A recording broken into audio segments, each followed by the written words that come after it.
Hola mga sis! Magandang umaga!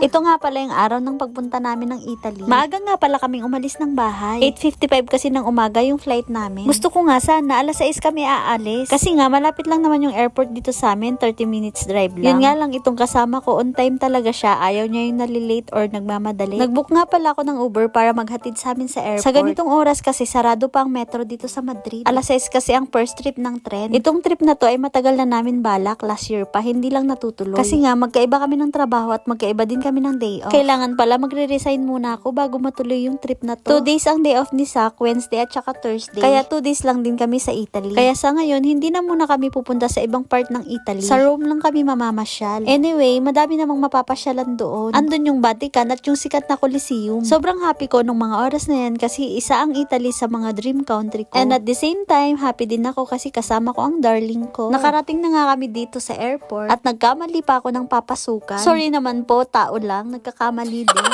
Wala nga pala kami maleta kasi hindi kami nag-avail ng extra baggage. Kasi 2 days lang naman kami doon. 1 small bag lang ang kasama doon sa ticket namin. Pero in fairness mahirap pala para sa mga babae ang walang maleta. Nakakasira ng outfit. Kasi nga naman, isang boots lang ang nadala ko. Doon ko pa nilagay sa bag ni Zach. Lalo na ngayong winter, nako po, pati jacket, ang hirap dalhin. Siguro kung summer okay lang kasi maninipis lang naman yung damit at hindi mo kailangan ng jacket. Kaya sabi ko kay Zach, next time kahit mag-avail kami ng hand carry na 7 kilos. So ayun yung flight namin, nasa row 355 to 359 siya. Naghanap na lang muna kami ng mauupuan kasi maaga pa at hindi pa namin alam kung saan yung gate namin. Kasi nga nakalagay sa details ng flight namin ay alas 6 pa ilalagay yung gate namin. Nagpabook nga pala kami ng flight kay George. Kaya kung naghahanap kayo ng magbubook ng mga flights nyo, lalo na kung gusto nyo maghanap ng mga murang flights, tapos tinatamad kayong mag-browse, gusto nyo magbabayad na lang and then andyan na yung ticket. Message nyo lang si George sa Facebook account niya. Kahit saang bansa pa yan, pwede niya kayong i-book. 7:30 na nga pala ng umaga ng mga oras na yan. Nasa gate na nga pala kami ng eroplano na sasakyan namin. Buti na lang malapit sa CR. At tignan nyo naman tong kasama ko, biglang nagutom. Buti na lang may baon kami. Nagluto nga pala ako ng itlog at saka bacon bago matulog kagabi. Umaga ko na siya i-prepare, pinalaman ko siya sa tinapay. Kasi alam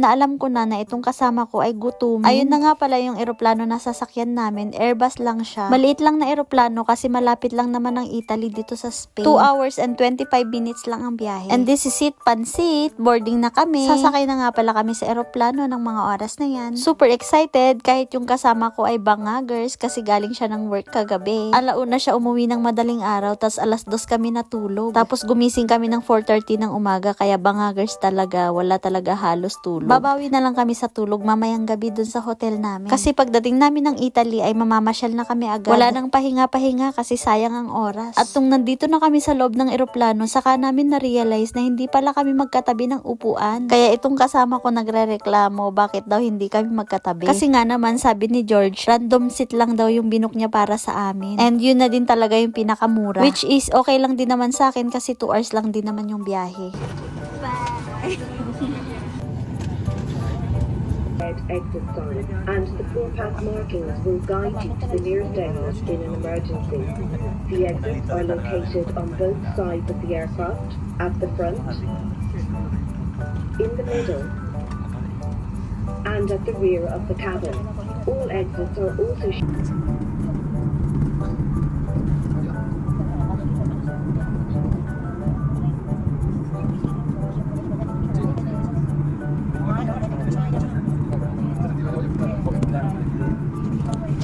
O siya mga sis, lilipad na kami.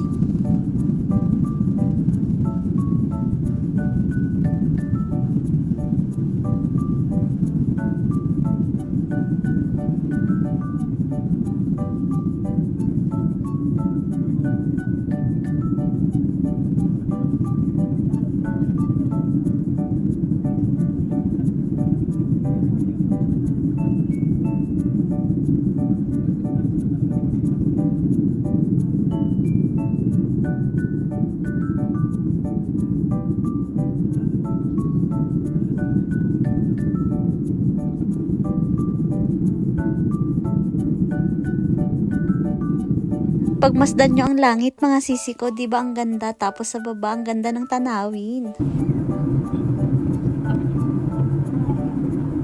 Ito na yung mga oras na malapit na kaming mag-landing. Cabin crew, set for landing.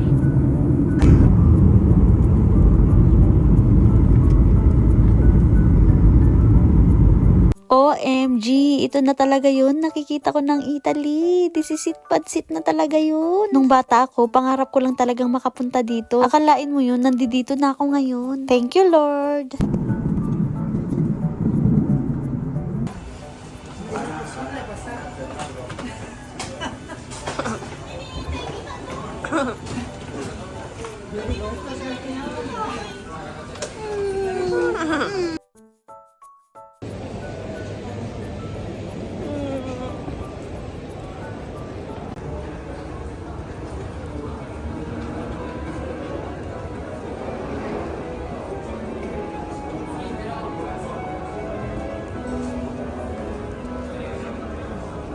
Pagkalabas nga namin ng airport, bumili na nga kami agad ng ticket sa bus papunta ng Rome. Balikan na yung binili namin kasi mas mura siya. At saka yung ticket pabalik, pwede mo siyang gamitin anytime. Kasi valid naman siya ng 90 days. 8 euro nga paling pamasahe papunta lang. Pagbalikan naman yung kukunin mo is 13 euro, so mas mura siya. 45 minutes nga pala yung biyahe from airport to terminal. Tignan nyo naman mga sisi, natatanaw ko na yung Coliseum. Nakakuha na pala ako ng ticket dyan online. Hahabulin pala namin yung oras na binook ko para dyan. Kaya hanggang dito na lang muna yung video ko. See you na lang on my next vlog. Abangan nyo po ang susunod na upload ko. Next na i-upload ko ang day 1 namin dito sa Italy. Thank you for watching. Bye-bye.